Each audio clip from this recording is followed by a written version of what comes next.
Olá, meu caro amigo, minha cara amiga, muito prazer em ter você mais uma vez aqui conosco para estudarmos a nossa lição da Escola Sabatina. E que lição maravilhosa está sendo esse trimestre, mostrando que as profecias vão muito além do que apenas um mero estudo teológico, para alguns até mesmo maçante, mas sim mostrando que as profecias deixam claro para nós os acontecimentos do passado, do presente e principalmente do que está por vir. E que o final da história desse mundo não é triste, mas feliz. E a lição dessa semana, para alguns, pode não ter tanto sentido assim estudarmos sobre mulheres. Mas a nossa lição de número 11, onde estudamos sobre Ruth e Esther, deixa claro que profecia vai muito além do livro de Daniel e de Apocalipse. Mas, mais uma vez, eu não estou aqui sozinha. Hoje eu estou aqui com a Laisla. Oi, Laisla, muito prazer ter você aqui conosco. E aí, ansiosa? Oi, Aninha, o prazer é meu por ter sido convidado para estar passando a lição, né? E como você disse, essa lição de Ruth e Esther nos fala muito sobre humildade, força, perseverança e coragem, né? Sim, sim, mulheres fortes da Bíblia. E eu também estou aqui com a Lourdinha. Oi, Lourdinha, tudo bem? O que você está achando dessa lição, Lourdinha? Eu estou achando a lição simplesmente rica. Não é comemoração do mês nem do Dia das Mulheres, mas nós estamos falando de mulheres. Aliás, vamos falar de mulheres. Mulheres da Bíblia, mulheres no Velho Testamento que transmitiram lição que chegou até a nós. E que nós devemos aprender muito com elas. Cada uma na sua situação, cada uma no seu tempo. Mas que é grandioso o período delas. Sim. Para começarmos o nosso estudo da lição, eu vou ler aqui o verso para memorizar, o verso áureo, como você preferir chamar. E na tradução que traz na lição da Escola Sabatina, vem falando assim. Está em Esther, capítulo 5, versículo 2.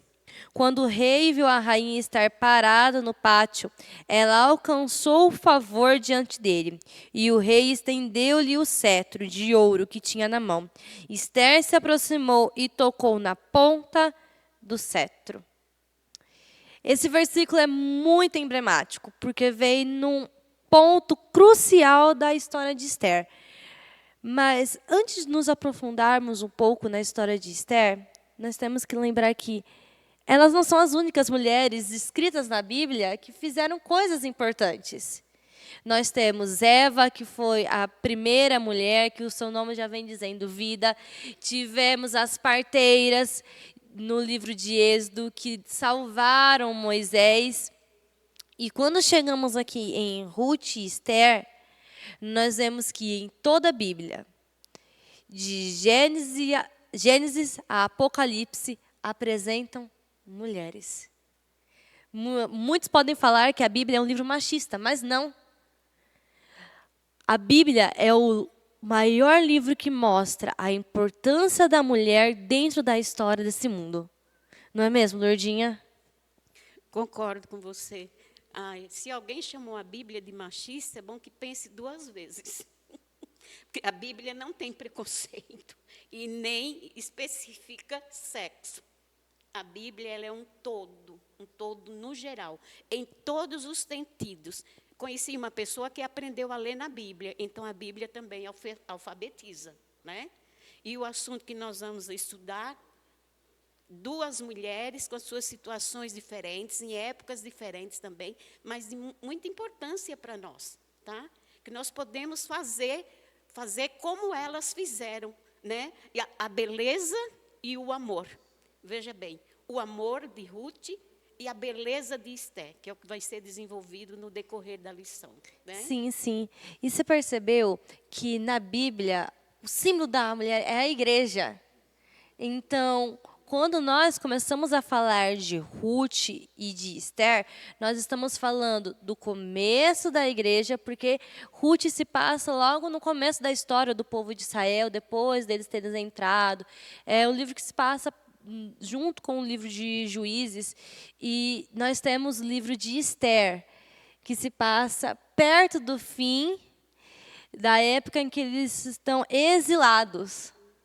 Então, quando nós olhamos para Ruth e Esther, nós podemos também traçar um paralelo com a história da nossa igreja, a história da igreja moderna, onde Ruth representa o primeiro amor, porque o livro de Ruth é um livro maravilhoso, conta uma história maravilhosa que já vamos entrar, mas o livro de Esther, que agora eu puxo o ponto para o verso para memorizar, mostra que nós estamos no lugar certo, na época certa, e que eu e você estamos sendo colocados no centro do palco da existência para proclamar de um Deus que muito em breve está voltando. Exatamente. A gente percebe que Deus ele tem escolhido mulheres que estão dispostas a aceitar esse convite para fazer a diferença. Ele escolhe mulheres para fazer grande diferença, não apenas uma dona de casa. Não é isso que Deus vê nas mulheres. Ele enxerga muito além. Né? Se a gente vê a história de Esther, por exemplo, né, de uma estrangeira, né, estava ali em terra estranha, ela foi proclamada rainha e ela salvou um povo inteiro. Ela salvou seu povo inteiro. Então, Deus ele olha com muito carinho para as mulheres. Ele, inclusive, né, a própria igreja é representada pela mulher, pela noiva, né, como a noiva de Cristo. Então, a gente vê que Deus tem nos chamado, né, para que a gente se levante e leve, né, a mensagem e trabalhe para Deus, assim como elas fizeram aqui. Sim, e vamos agora começar, então, a adentrar um pouco mais na história dessas mulheres. Vamos, então, começar com a história de Ruth, já que ela pressupõe aqui o início da história do povo de Israel, junto, simbolicamente, com o início da história da igreja. Eu achei muito curioso. Fome na casa do pão. Como que podia ter fome num lugar onde, literalmente, o seu nome significava casa do pão? Realmente é impressionante, né? Se você parar para pensar, mas que pão estava faltando ali naquela casa, né? Não era o pão que alimenta, mas era aquele pão que simboliza a vida eterna, que alimenta para a vida eterna. E o pão que se refere aqui na história é a palavra de Deus, o pão que desceu do céu, né? Que foi enviado e que nos alimenta, que nos conduz para a vida eterna, como eu já falei. O início dessa história é bastante irônico. Houve fome que afetou Belém, uma cidade onde começa toda a história. Houve fome, porque eles passaram por uma crise, né? Que sempre aconteceu as crises, e faltou pão. O que aconteceu com muitas famílias, entre elas a família que nós vamos começar a estudar? Precisaram mudar para sobreviver, né? Porque o pão faltou. Assim como Noemi, perdemos a herança que Deus planejou originalmente para nós. A nossa vida se tornou fonte de sofrimento. Recebemos o Éden como presente, mas incondicionalmente. Os seres humanos tinham liberdade para se rebelar, mas se isso ocorresse, eles tinham que assumir a responsabilidade e procurar o seu próprio bem-estar. E aqui dentro já menciona o livre-arbítrio de Deus, né? Sim, Deus nos presenteou com esse livre-arbítrio para que nós tomássemos as nossas escolhas desde o início. E sabe o que é interessante? Algumas pessoas podem pegar esse começo da história de Ruth e falar que Deus só deixa dificuldades para nós. Deus abandona, que Deus é carrasco, que Deus é mau. Mas não é assim, não é mesmo? Deus, ele, apesar dele permitir que as coisas aconteçam, né? Coisas ruins aconteçam, ali como Noemi, né, a família de Noemi estava passando uma dificuldade, tiveram que se mudar. Ele, ainda assim, ele demonstra que mesmo em meio aos problemas, enormes problemas que elas estavam ali, né, vivendo luto, sozinhas, ainda assim ele levanta, né, pessoas para ajudar. Né, ele, aqui no caso de Noemi, de Ruth, ele levantou um resgatador, né, um resgatador que até se dirige a Cristo. Né. Para elas não estavam sozinhas. Né, e quando elas escolhem servir ao Deus vivo, então Deus manifesta na vida delas. Sim, e eu pergunto para vocês acham, vocês conseguem ver, mesmo nesse mundo caído, pecaminoso, cruel, a bondade de Deus? Eu consigo, com toda Ah, certeza. sim. Com Ó, toda certeza. nós estamos vivas. É a bondade de Deus. Você tem alimento, você tem o ar que respira, você tem o sol que lhe aquece, a chuva que lava quando nós precisamos da natureza limpa. Então, isso é a bondade de Deus, porque nós recebemos presentes da mão de Deus que só Ele pode nos dar. O homem faz, mas acaba. Agora, o que Deus faz, perdura. Exatamente. Até mesmo o livre-arbítrio Sim, é a bondade, a bondade de Deus, o amor é a supremo. expressão do amor supremo. Né? Porque Deus ele não obriga a gente a fazer nada. É a mesma coisa que num relacionamento, por exemplo, de amizade. Você quer obrigar a amiga a fazer alguma coisa. Isso não existe, porque isso não é amor. O que é amor? Quando você faz por vontade própria. Então, Deus ele deu esse livre-arbítrio para nós, que também é uma expressão do amor. E hoje nós temos essa liberdade, por conta da misericórdia de Deus. Né? E nós vemos aí a bondade de Deus a todo momento. Milagres atuais, milagres reais, temos visto, né, a todo tempo. Então, com certeza, Deus ele age no nosso meio, não foi só na época da Bíblia.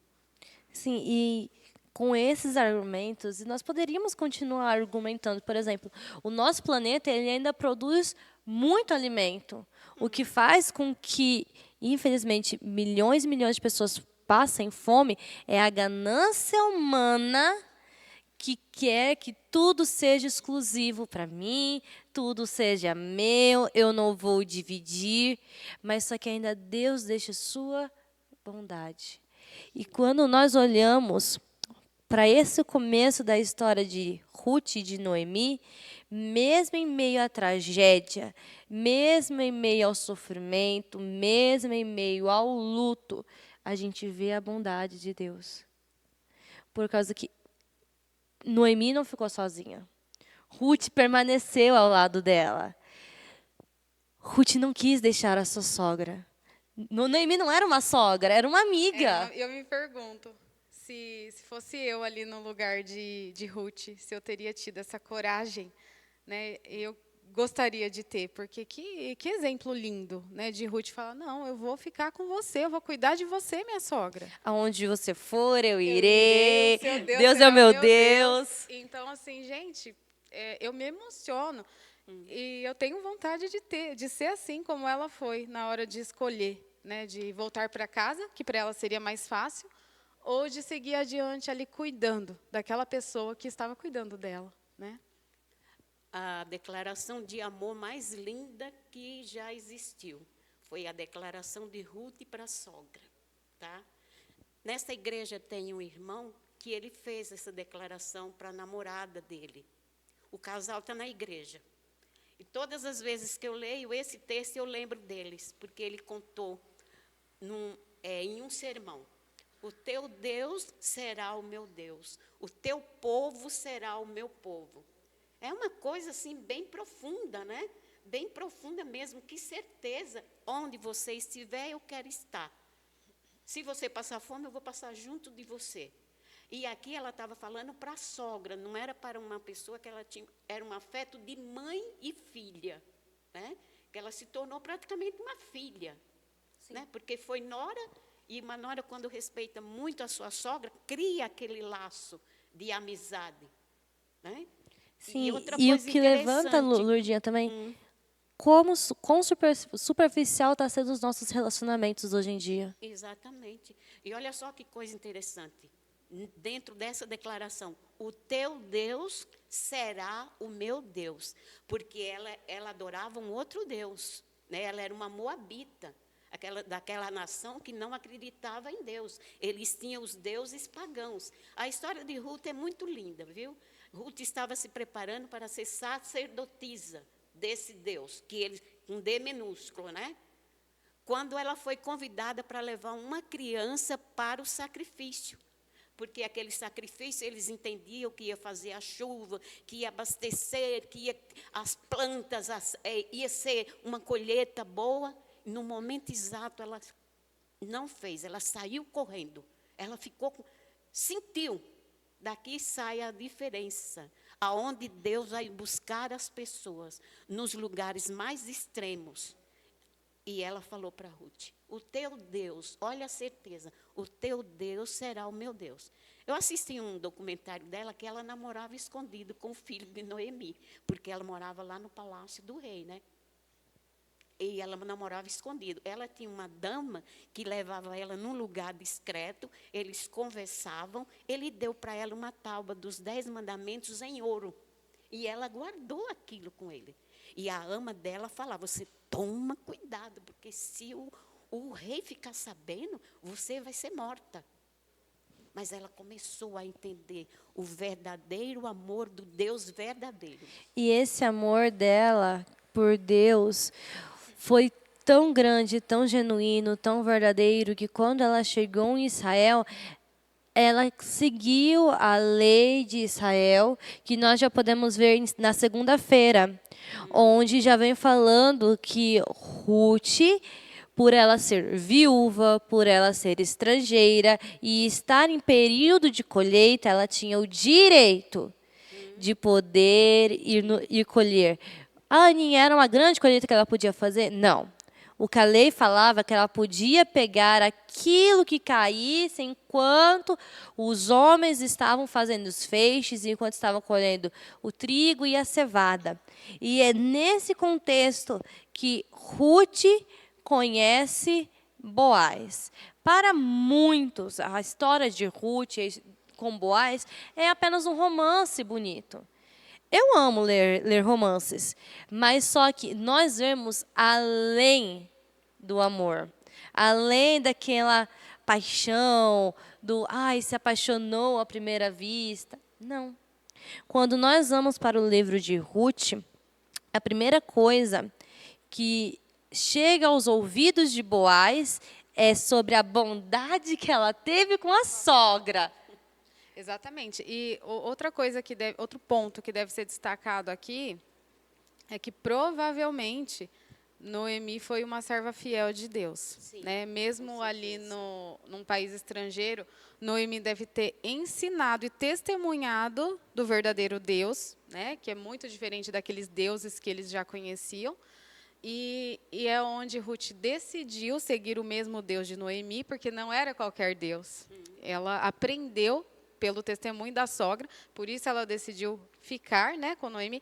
E quando, então, ela está diante de Boaz, é onde ela decide fazer toda a orientação, seguir toda a orientação da sua sogra, né, para que ela conseguisse ser resgatada por Boaz. E ele não teve como, ele se encantou por ela e pela atitude dela, porque ele percebeu ali amor genuíno, humildade, né? Uma pessoa, a gente vê que Ruth era uma mulher de valor. Ela era uma mulher de valor. Sim. Às vezes a gente julga as pessoas por ser estranhas ou por estar num meio, uma cultura diferente da nossa, mas Deus, ele olha a essência. Deus, ele olha o caráter, o coração. E Deus levantou Ruth e Boaz teve essa sensibilidade, né? Agora eu pergunto, se hoje nós fôssemos conversar com outras pessoas, a primeira coisa que chegaria para eles sobre nós, previamente, seria coisas boas, como foi com Ruth? Iriam falar, nossa, a Aninha é muito boa, nossa, a Lurdinha é muito gentil, nossa, você tem que ver como a Laisla cuida das outras pessoas, respeitosa, obediente. A história de Ruth, como eu falei, não é um romance bonito. Não é apenas um romance bonito. A história de Ruth mostra que, além de como nós falamos, as nossas atitudes gritam mais. O nosso agir grita mais.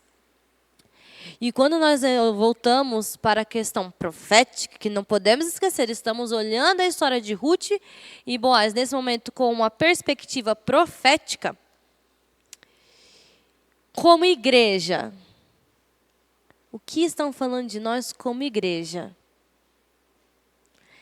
Como estão se referindo a nós como povo de Deus? Estamos sendo Ruths espiritualmente falando? Será que nós temos observado a lei e o amor como deveria? Né? Realmente se dirige para esse contexto, né? Para que a gente analise a nossa vida, né? Sim, Diante do mundo. exatamente. Como o mundo tem nos enxergado. Será que nós estamos sendo a igreja verdadeira? Né? Aquela que brilha, que aponta, né, o Messias?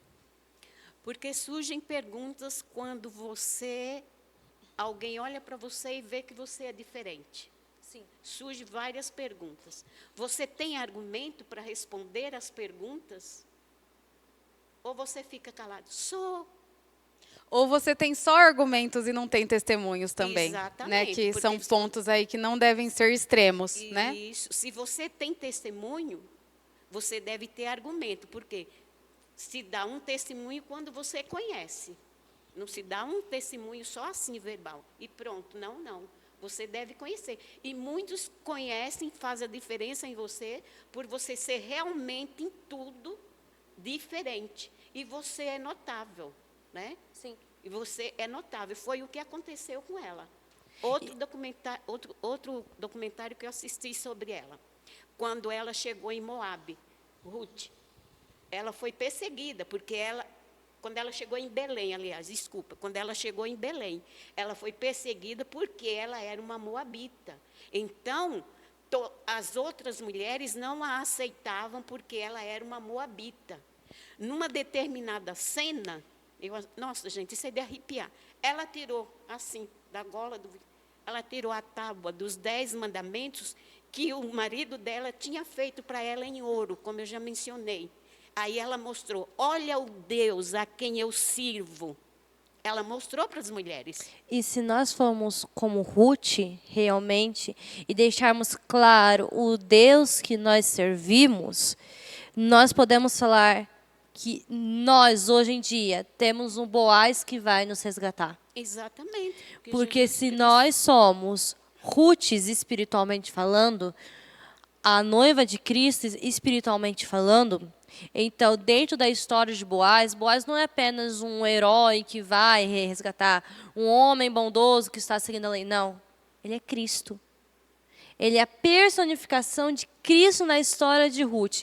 Ele é o nosso resgatador. E ele é tanto o nosso resgatador que na lição vem falando que ele se tornou homem para ser realmente um resgatador perfeito para nós. Exatamente. Ali a lição traz assim: pela primeira vez, Cristo estava para dar vida aos mortos. Quando o príncipe da vida e os seres brilhantes se aproximaram da sepultura, Satanás ficou apreensível com respeito à supremacia. Levantou-se para contestar a invasão do território que alegava sua posse. Vangloriava-se de que o servo de Deus tivesse se tornado seu prisioneiro. Nesse contexto, a gente vê que Satanás ele está solto, tentando reivindicar o que é seu. Ou seja, Satanás toma os seres humanos como se fossem dele. E Deus ele veio para nos reivindicar como dele.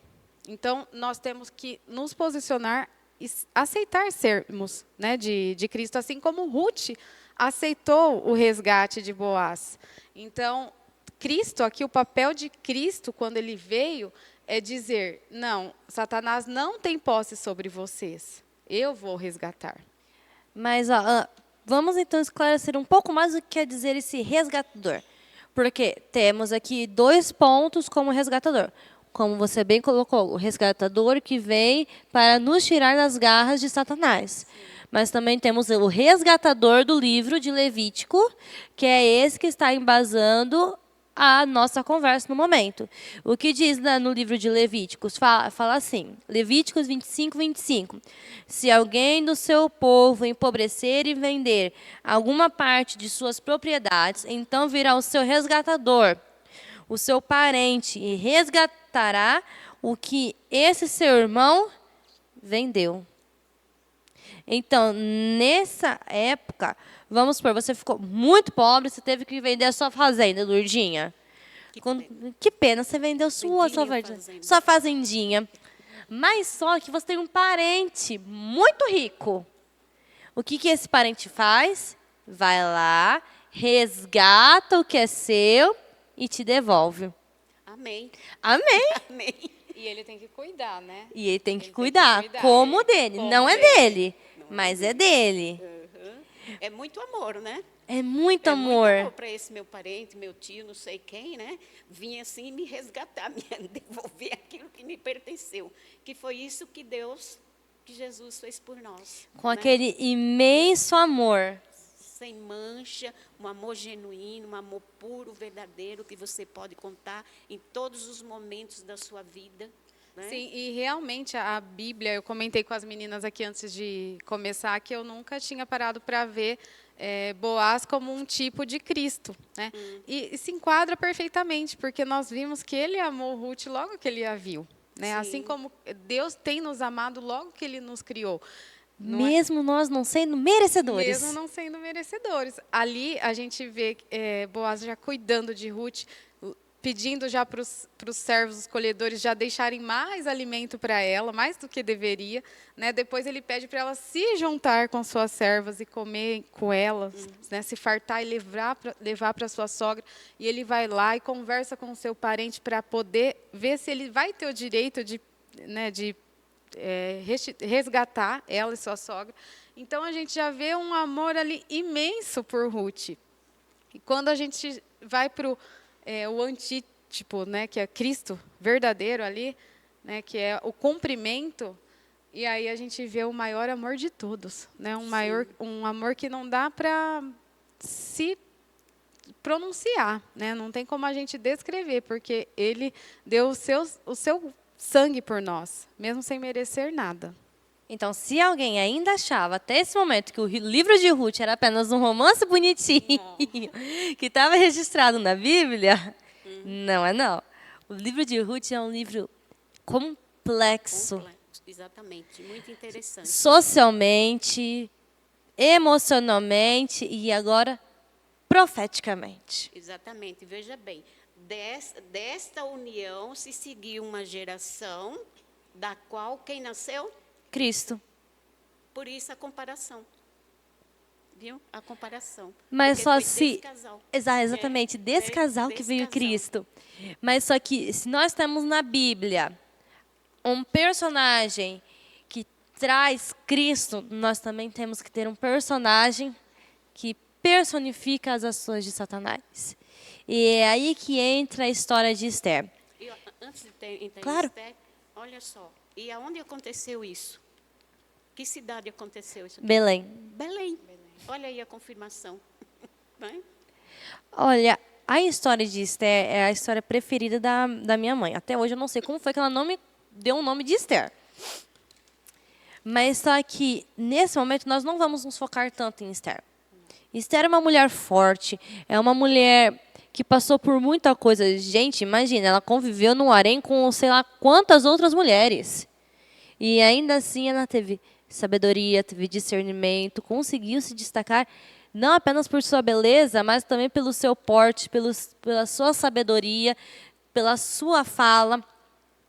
Mas só que, se nós temos Esther como essa figura feminina, forte, emblemática, nós também temos um camarada que é Amã. Ô, pessoinha, esse ser humano aqui. Se pudéssemos resumir Amã em uma pequena frase, seria: homem com sede de poder. Oportunista, né?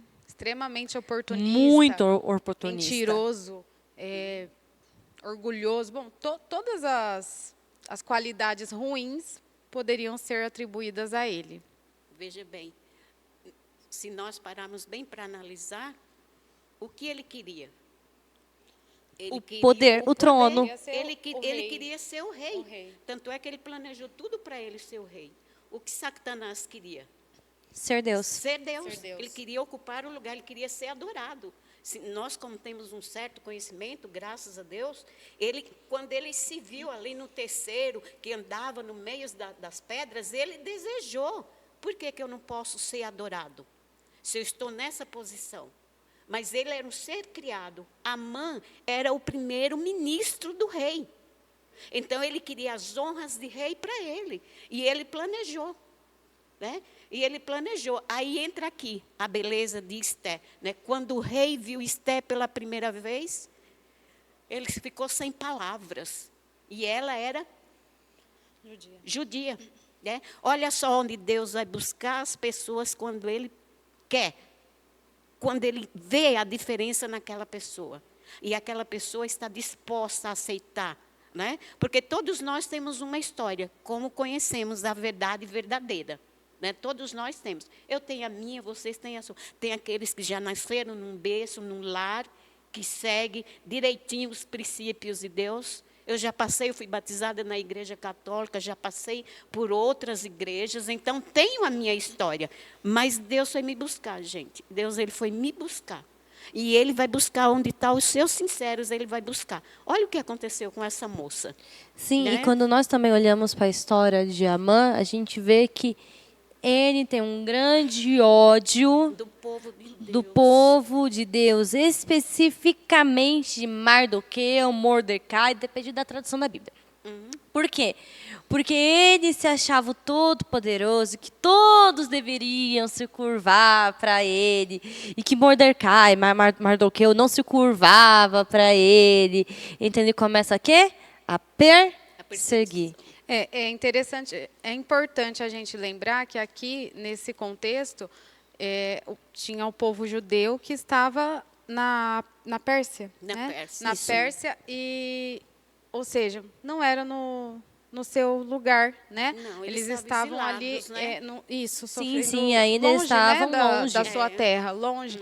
Diferentemente de, como é o oposto de Sim. Ruth, né? Isso. De Na Ruth verdade, Boaz. ela era estrangeira numa terra diferente, e aqui eles eram estrangeiros e a Esther, né, e Mordecai foram inseridos ali no castelo, né? Então é muito interessante. E Amã, como a Aninha falou, ele tinha um ódio mortal, né, pelos judeus, principalmente ao tio, primo. Eu já vi várias vertentes, né, dizendo que ele é tio ou primo de Esther, que ele não Pode até se falar pai de criação. um pai, né? Como um pai. Da forma que ele criou ela, foi como um pai. E ele não se curvou diante do rei ali, né? Ele se absteve, ele não traiu ao seu Deus, que ele sempre serviu. Então, Amã tinha muita raiva dele, e com isso ele desejava a morte dele e de todo o povo judeu. E é aí que eu pergunto para vocês. O que acontece se nós abrirmos pequenas brechas em nossa vida? Mordecai, Mardoqueu não abriu. Ele foi, firme, convicto até o final. Mas o que vai acontecer com nós hoje se abrirmos pequenas brechas? Se não formos firmes que nem esse homem? Vai chegar o momento que nós vamos ser interrogados. Tá? Vai chegar o momento que você vai precisar se explicar o porquê. E você deve estar bem preparado. Isso é relacionamento com Deus que faz. Porque já teve momento nas nossas vidas, eu sei, nós que estudamos, que fizemos faculdade, eu não gosto de mencionar muito mas as histórias às vezes me convidam, né? Que nós precisamos falar quem nós somos. Né? Sim, Nós tem que somos levar abordados. cartinha lá na nós somos secretaria, abordados. falando que a gente é adventista. Olha, deixa eu falar para você, eu fui assim até criticada fortemente, tá? pela coordenadora do meu curso. Ela ainda falou assim para mim, eu quero ver o que o seu Deus vai fazer por você. E ele fez. E ele fez. Uma coisa impressionante, né? E a gente deve testemunhar isso. Nós devemos testemunhar, porque você se torna uma pessoa diferente. Então, você vai explicar por que você é diferente. E foi isso que ele e a sobrinha ou o pai fizeram. Esté e Mardoqueu fizeram. Mostraram que era diferente. Amã queria ser honrado. E ele falou, não, eu só me curvo perante o meu Deus. Que é a fidelidade. Que é a fidelidade. A fidelidade, não importa onde ele estava. Ali, se ele se curvasse, estava tudo ia certo. saber. Ninguém ia saber, mas Deus veria.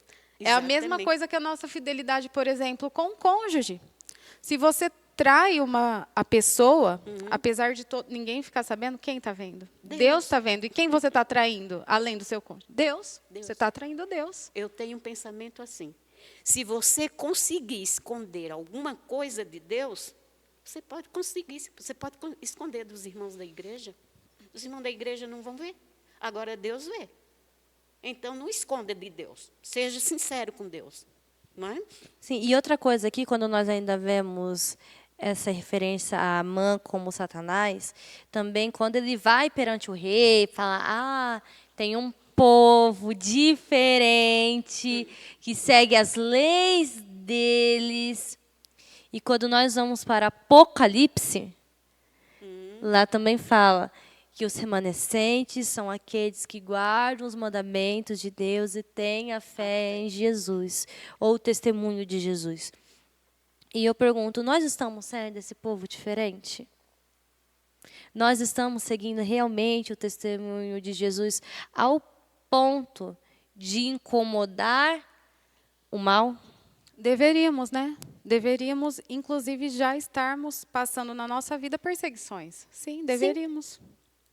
Deveríamos, essa é a profecia. Mas só que, infelizmente, estamos acomodados. Olha, eu nem falo deveríamos, eu falo devemos. Devemos. Quando alguém abordar você numa conversa e falar que Jesus aboliu a lei, você tem que ter a segurança para falar que não. E nós temos como provar que não foi Jesus que aboliu a lei. Quem aboliu a lei foi o nosso inimigo. E lá no céu. E no nós livro- temos nós assim no geral, né? O mundo tem consentido com isso. Exatamente, exatamente. E Olha, sim, nós temos que nos opor, porque existe o livre-arbítrio para todos, inclusive o nosso. E se nós decidimos defender a verdade, não defender a Cristo, porque Cristo não precisa de defensores. Ele é o maior advogado de todos. Ele é o maior, ele é o nosso advogado, inclusive, não nós, os dele. Exatamente. A gente Mas ainda é o assim- réu no Exatamente, julgamento. nós somos o réu. Mas ainda assim, pelo livre-arbítrio, nós temos que dizer aquilo que nós acreditamos. Se a pessoa vai aceitar, entender, não cabe a nós. Cabe ela escolher e o Espírito Santo trabalhar. Mas nós temos, sim, o dever de dizer o que é certo, o que é errado e o que a palavra nos traz. Né? exatamente. Sim. Está escrito, é o primeiro, olha. Está escrito, você acredita na Bíblia? Então está escrito, né? Eu lendo o livro História da Redenção, e a irmã White fala que Satanás, ele que aboliu o sábado, lá no céu, porque ele queria que os anjos que descessem com ele não tivessem obrigação, não tivessem regras, para eles viverem livre, não com regras. Desceu para a terra, gente. Aí, no decorrer da história, século IV por diante, o paganismo era forte. Olha, se nós prestarmos atenção, por que Jesus foi perseguido? Porque ele guardava o sábado. Ele quis mostrar que o sábado não era para ser guardado como eles guardavam. Com aquelas 400 e tantas leis. Exatamente, era pesado guardar o E por que, sábado. que Satanás escolheu isso para ferir a Deus? Porque é o dia que se remete à criação. Exatamente. Foi Que Deus, mostra nós temos um isso. Criador. Que é onde pega o calcanhar de Aquiles de Satanás, o desejo de poder criar. Exatamente, exatamente. E hoje em dia nós vemos que Satanás ele tem tido muito êxito nisso, porque a Bíblia fala que os perdidos serão como a areia do mar. E, infelizmente, isso é muito triste. Eu até me arrepio, porque é triste, né? Mas nós temos que proclamar a verdade para que menos pessoas se percam, né? Para que mais pessoas percebam a verdade. O que acontece nos nossos dias é que a gente não tem parado para ver que existe um Criador. Não temos reparado nos detalhes, não só nos detalhes, em todas as coisas, nós podemos ver que existe um Criador. E as pessoas não querem ver isso, não se preocupam. E aí que chegamos foi para um tempo como este que somos levantados. Esther foi levantada naquele tempo para poder salvar o povo dela. E como nós estamos falando, nós somos levantados nesse momento, não para salvar um povo, mas para proclamar uma verdade esquecida, uma verdade que muitos querem esconder, verdades que muitos ignoram, como você mesmo colocou, ignoramos a ação do Criador na nossa vida. Ignoramos o Criador na nossa vida.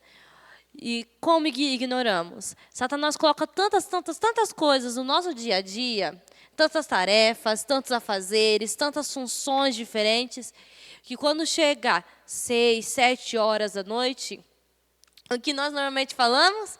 Nossa, eu estou tão cansada. Nossa, eu só queria dormir, descansar. E a palavra de Deus fica o quê? A Bíblia fica lá no não cantinho. Só à noite, de manhã a mesma coisa. Já Eu tô com acorda tanto atrasado, sono. já acorda atrasado correndo, ela tem horário para entrar. Ou seja, tudo tem vindo antes de Deus. E não é isso que deve ser feito, né? Nós, como criaturas de Deus, nós devemos colocá-lo no seu lugar. Deus deve estar em primeiro na nossa vida. Logo que a gente acorda, né? A gente tem que reconhecer que só estamos acordando por conta de Deus. Né? E por que nós temos que levantar isso de falar que nós precisamos agir mais? Por causa que quando nós olhamos para Apocalipse mais uma vez, fala que o dragão está perseguindo os remanescentes. E como nós já falamos, para que o dragão esteja perseguindo os remanescentes precisam estar vivendo a verdade. Exatamente, nós temos que estar em cumprimento com essa profecia. Se a gente estiver vivendo uma vida muito cômoda, é porque alguma coisa está errada na nossa vida. Nós temos que estar passando, sim, algum tipo de provação nesse sentido, em relação ao Evangelho, porque as pessoas têm que ver. E se elas estiverem discordando, estaremos cumprindo. Né? E outra, tem pessoas que têm medo de passar provação porque acham que não vão aguentar. E nós nos voltamos para a história de Esther. O que a Esther fez, Lurdinha, quando chegou na porta dela a aprovação? O que ela fez? Né? Você é, eu sou. Eu sou. Mas, gente, um ponto importante. Esther, ela precisou levar um chacoalhão ali do seu tio. Ela precisou falar, epa, para que eu estou aqui? Se eu não fizer, alguém vai ser levantado no meu lugar. E aí, então, ela foi encorajada pelo seu tio, né? Pelo seu pai, pelo seu primo. Ela foi encorajada. Ali, Mardoqueu, ele também foi muito usado por Deus. A vida toda, eu acredito que ele foi usado por Deus. E onde ele levantou ali, Esther, ele deu um empurrão nela, um chacoalhão, e ela percebeu. E o que vemos, às vezes, algumas chamadas de atenções que nós levamos, que nós não gostamos, mas que nós levamos é para nos despertar espiritualmente. Porque se Esther não tivesse levado aquele chacoalhão, ela não teria orado 3 dias. Não teria jejuado. Ela teria dito, olha, eu não posso fazer nada. Se eu for para frente do rei, eu vou morrer. Eu vou morrer, então eu não vou ajudar morta. Mas não foi isso que ela fez. Aí ela lembrou do Deus que ela servia, ela teve coragem. Eu me pergunto, será que eu vou ter coragem quando precisar? Eu me pergunto, e eu peço para Deus que me dê coragem, né? Quando for necessário, que dê essa coragem de enfrentar o que estiver pela frente. A Bíblia é bem clara quando ela fala, buscar-me-eis e me achareis quando me buscar de todo o vosso coração. Assim como ela buscou, e ela serve de exemplo para nós, nós também devemos seguir esse exemplo, buscar. Nós vamos passar por provações, nós vamos passar por interrogações, nós vamos passar por várias coisas, porque no mundo tereis aflições. O que Jesus Cristo falou? Mas tem de bom ânimo, eu venci o mundo. Ninguém sofreu mais do que Jesus aqui. Ninguém. Ninguém. A gente passa por alguma coisa, por alguma prova, e a gente se lastima e cobra de Deus. O que é que eu fiz que eu estou... Gente, não faz essa pergunta. O que é que você fez? Olha para você mesmo, que você mesmo se responde. Eu mereço? Eu não mereço. Pergunta para você mesmo se você merece. Né? E, o que é? O que falta? Está aqui. O que falta? Relacionamento, conversa com Deus. É isso que falta. E se nós, porque, olha, cada dia é um aprendizado. Essa lição que nós estudamos. Eu fico impressionada como tem gente que não tem a lição. Fico impressionada. Pode não ter a física, mas se você baixar o aplicativo do 7Me, tem a lição ali para você estudar. Não tem eu não gosto de estudar pelo celular. Tem os comentários todos os dias na lição no YouTube. Tem lição em áudio, tudo. Tem lição em áudio. Tem como a gente estudar a lição. Hoje você não tem mais desculpa para não estudar. Não tem mais desculpa. Avançou tanto, está tudo tão acessível, que você não tem mais desculpa. Eu acho que, assim, aqui a história de Esther, ela nos dá muitos pontos, muitas dicas de como viver o nosso dia a dia. Um deles é você ter um plano de estudo, como ela teve ali, 3 dias de jejum, oração. Nós temos que ter um plano de estudo e temos que orar e agir. E o que ela fala? Se eu perecer, pereci. E assim deve ser a nossa postura. Eu vou fazer a minha parte, eu vou colocar o que não cabe a mim nas mãos de Deus, e se eu morrer, morri. Tem que ser assim, a nossa postura. Nós temos que ter essa coragem, por quê? Porque é Deus que luta por nós. Nós não temos forças em nós. Exatamente, a gente tem que parar de pegar o capítulo da história desse mundo que nós estamos vivendo e ficar assim, fechadinho, olhando só para esse momento. Por que é tão importante nós estudarmos as profecias? Para abrir a nossa visão, para a nossa visão ficar clara. Quem usa óculos vai entender muito bem o que eu vou estar falando nesse momento. Se a gente tira o nosso óculos, a gente entende, vê alguma coisa? Nada. Eu sou cegueta. Eu não enxergo nada. Nós 3 aqui. As 3 aqui. As profecias são o nosso óculos espiritual. Sim. Mostra o passado, tudo o que aconteceu, como aconteceu, por que aconteceu. Mostra o nosso presente, os sinais que nós estamos vivendo e mostra o nosso futuro, o que vai acontecer, como vai acontecer. As profecias mostram a história completa. Nós temos que parar de nos focar no capítulo atual, no momento atual, no problema atual, na dificuldade atual e, como Esther, falar: se for para eu viver, eu vou viver. Se for para eu morrer, eu vou morrer. O importante é que eu estou servindo a Deus. E ele está dirigindo. Exatamente. Exatamente.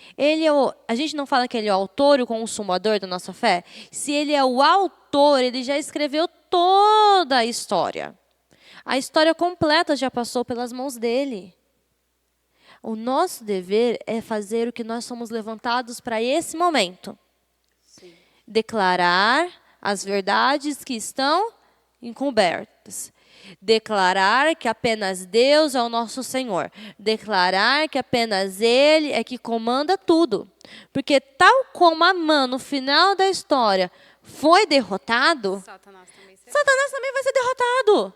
E aqueles que estiveram com ele. Exatamente. Na história de Amã, conta que ele e os filhos Sim. foram enforcados, foram mortos. Tal qual como Satanás, seus anjos e aqueles que ficarem do lado dele, os ímpios, vão acabar tudo.